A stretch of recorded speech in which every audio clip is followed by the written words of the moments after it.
Assalamualaikum, selamat pagi. Perkenalkan nama saya Alfred Manuel Sopotiwael dari mahasiswa Teknik Geologi PN Veteran Jakarta. Jadi pada kali ini aku tuh mau buat video tentang penjelasan poster yang aku buat. Jadi ini merupakan tugas kuliah dari mata kuliah Teknik Komunikasi Geologi. Nah, poster yang saya buat itu judulnya tentang studi umum cekungan sedimen dan cekungan Jawa Timur. Baiklah, kita langsung masuk ke abstraknya. Jadi, cekungan sedimen adalah tempat terakumulasinya semua sedimen. Cekungan sedimen terbentuk berdasarkan keadaan tektonik yang telah ada, klasifikasinya, dan cekungan Jawa Timur terbentuk karena proses pengangkatan dan adapun tatanan tektoniknya. Kemudian, cekungan sedimen dapat dianalisis berdasarkan struktur, stratigrafi, dan geofisika, dan adapun lingkungan pengendapan dari cekungan sedimen itu sendiri. Kata kuncinya itu ada sedimen, cekungan yang Jawa, dan timur Jawa. Kemudian metode penelitian dari poster ini yaitu saya menggunakan data sekunder, di mana saya mengambil dari textbook dan tesis. Selanjutnya kita masuk ke hasil dan pembahasan. Yang pertama itu ada klasifikasi. Jadi ini klasifikasi berdasarkan tektoniknya.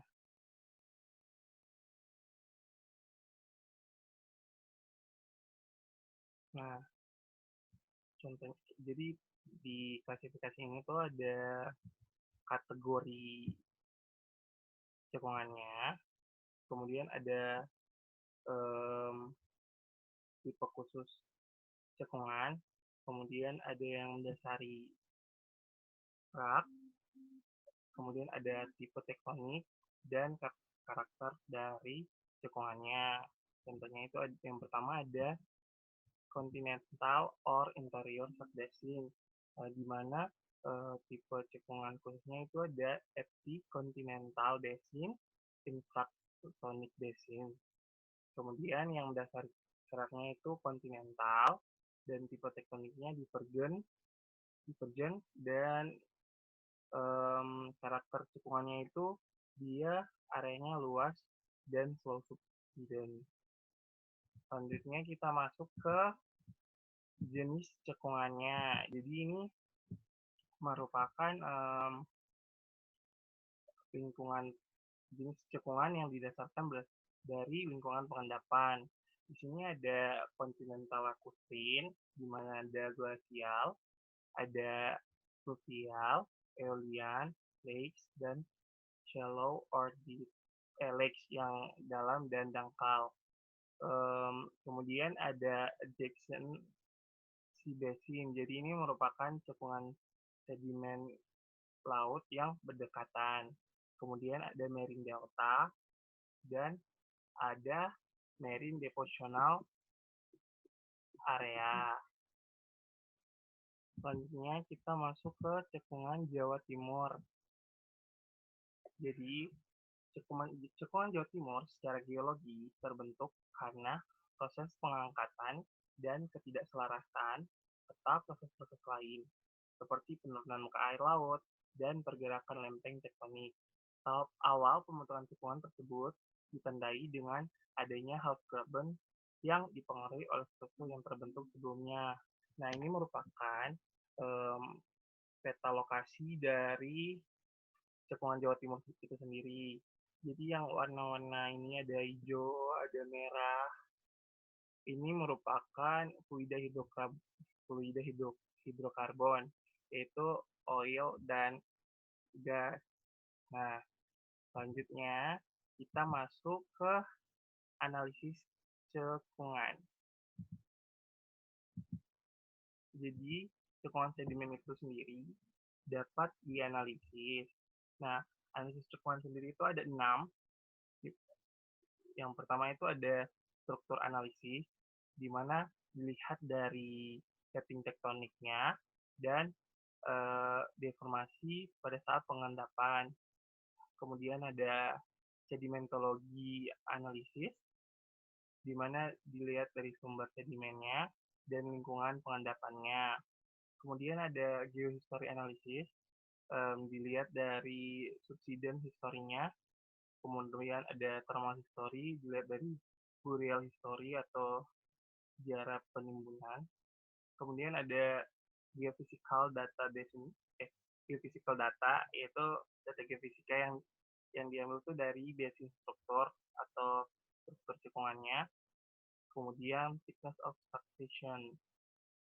Dan yang terakhir itu ada stratigraphy analysis age of rock unit. Dan correlation with basin. Jadi dari analisis stratigraphy itu dilihat dari umur batuannya dan korelasi antar cekungannya. Nah, berdasarkan hasil pembahasan itu, maka dapat kita simpulkan bahwa cekungan sedimen dapat terbentuk berdasarkan tektonik dan telah diklasifikasikan pada tabel yang ada, di mana tektonik ini merupakan prasyarat untuk akumulasi sedimen, dan berdasarkan dari tabel klasifikasi tadi dan dilihat dari prosesnya, maka cekungan Jawa Timur ini termasuk dalam cekungan jenis continental or inferior fracture basin. Kemudian cekungan sedimen juga dapat dianalisis, di mana analisis ini adalah aspek geologi yang mempertimbangkan semua kontrol aktif, akumulasi suksesi sedimen, batu untuk mengembangkan model untuk evolusi. Analisis dilakukan dengan 6 cara, yaitu analisis struktur, data geofisika, sejarah kanal, analisis stratigrafi, analisis sedimentologi, dan data geofisika.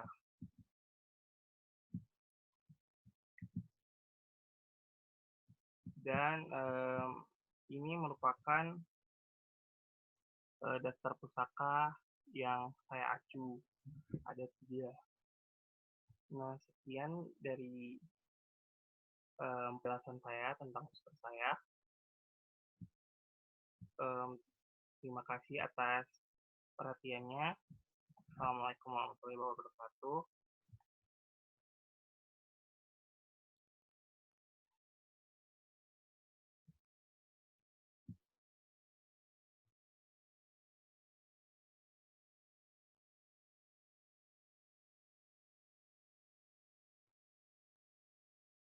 Terima kasih.